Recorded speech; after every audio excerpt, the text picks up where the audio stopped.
Yang paling berhak untuk sebuah harta adalah berhak untuk tasarruf, melakukan sesuatu terhadap benda dan harta adalah tidak boleh. Debat-debat yang seperti ini tidak terpuji dalam agama kita. Muhammad SAW berdakwah seorang diri, tak seorang pun yang setuju kepadanya di kota Mekah. Apakah itu membuat Nabi Muhammad harus mundur?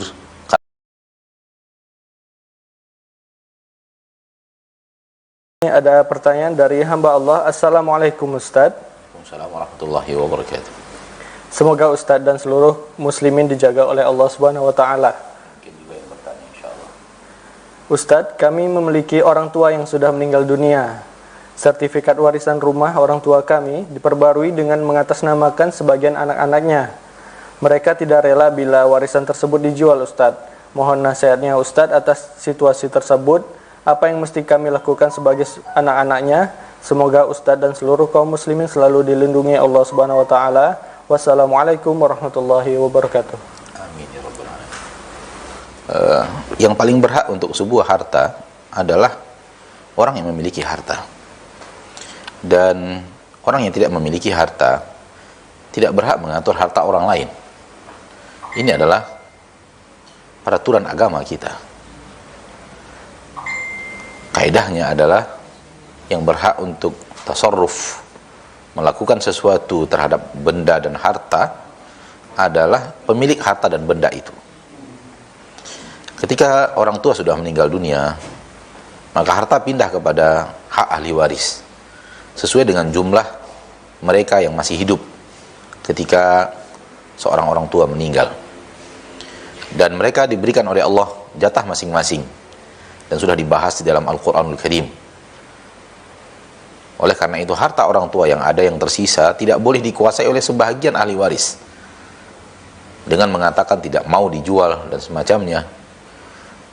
Manakala sebahagian ahli waris ingin menjual karena kebutuhan, terutama di zaman-zaman sekarang ini, di kondisi-kondisi ekonomi sekarang ini, maka yang tidak ingin menjual hendaknya memberikan jatah dari yang akan menjual dan membelinya dari ahli waris yang ingin menjual sesuai dengan persentase kepemilikan masing-masing.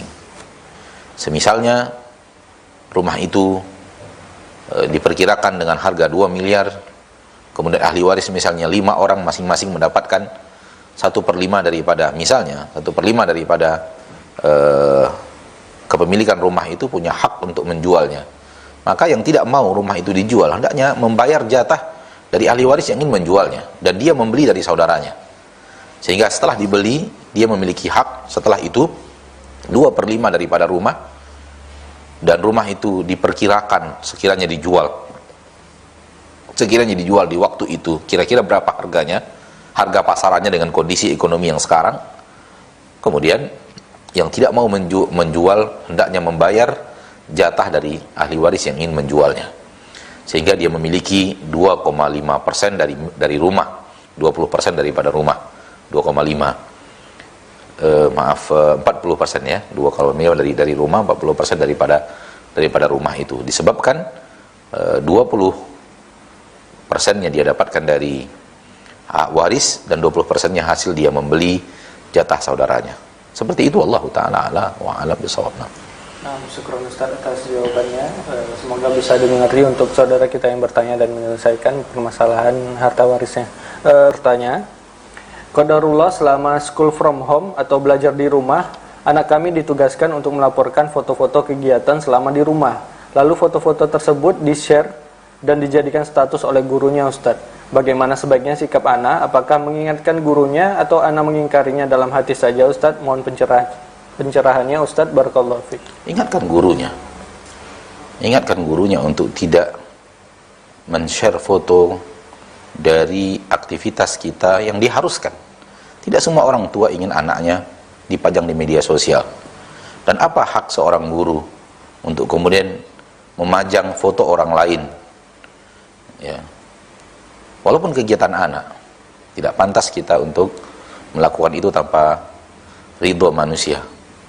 Karena kita yang akan memajang foto pada dasarnya tidak baik. Diri kita sendiri kita dipajang tidak baik, apalagi kita memajang foto orang lain. Maka tegur gurunya. Bila perlu beritahu kepada kepala sekolahnya bahwa gurunya telah melakukan hal yang di luar batas kewajaran bagi seorang guru. Allahu a'lam. Syukur Ustaz atas jawabannya dan penjelasannya, semoga bisa dimengerti untuk saudara kita yang bertanya. Baik, selanjutnya kita terima penelpon yang sudah masuk. Halo, assalamualaikum. Assalamualaikum warahmatullahi wabarakatuh, Ustaz. Waalaikumsalam warahmatullahi wabarakatuh. Saya Dea, seorang akhwat di pesisir selatan Sumatera Barat. Saya ingin bertanya, Ustaz. Keluarga saya sering memperdebatkan saya tentang urusan agama. Saya selalu menjawab sebisa saya, namun kadang saya tidak bisa menjawab karena keterbatasan ilmu dan kurangnya hafalan dalil, dan ujung-ujungnya saya sering menangis, Ustaz. Bagaimana sikap saya seharusnya, Ustaz, menghadapi situasi ini? Mohon pencerahannya, Ustaz. Jazakumullah khairan. Hindari berdebat dalam beragama. Karena agama bukan untuk diperdebatkan. Agama itu untuk diamalkan. Apalagi kita yang tidak berilmu. Apatah lagi kalau kemudian perdebatan itu mengundang sakit hati. Dan jatuhnya air mata, sedih, buah daripada hati yang sedang tersakiti. Oleh karena itu tidak boleh debat-debat yang seperti ini tidak terpuji dalam agama kita. Ya. Imam Anas bin Malik mengatakan, apakah apabila ada orang yang pandai berbicara lebih daripada saya, itu kemudian artinya kita tinggalkan agama yang telah kita ketahui dari kebenarannya untuk pindah kepada agama orang lain? Tidak sama sekali. Kita meyakini sesuatu karena dia benar, dan kita amalkan karena dia benar. Orang setuju tidak setuju bukan bahagian daripada agama kita. Nabi Muhammad SAW berdakwah seorang diri, tak seorang pun yang setuju kepadanya di kota Mekah. Apakah itu membuat Nabi Muhammad harus mundur karena orang tidak setuju? Kemudian beriman kepadanya segelintir orang, sekelumit orang, hanya beberapa orang saja, dan mayoritas di antara mereka orang-orang lemah, budak-budak. Apakah dengan itu artinya Nabi Muhammad harus meninggalkan agamanya dan tidak berdakwah, tidak menyampaikan kebenaran? Sekali lagi, berdebat dalam agama tidak ada artinya. Dan kalau seandainya orang yang berilmu saja dari para ulama menjauhi debat, siapa kita? Siapa kita? Apalagi di zaman kita sekarang ini, manusia yang penuh dengan ego. Egois pribadi yang luar biasa telah menjamur di hati banyak manusia, sehingga tidak mau kalah kalau berbicara. Ditambah dengan sifat penduduk asli yang kadang-kadang juga punya pengaruh dalam keinginan untuk menang berbicara. Dan ini merupakan hal-hal yang harus diperhitungkan. Wallahu ta'ala alam. Hanya boleh berdebat manakala benar-benar untuk membela sebuah kebenaran yang diinjak-injak. Wallahu ta'ala alam. Nah, syukur Ustaz atas jawabannya serta penjelasannya. Semoga bisa dimengerti untuk saudari kita dari Sumatera Barat tadi yang bertanya.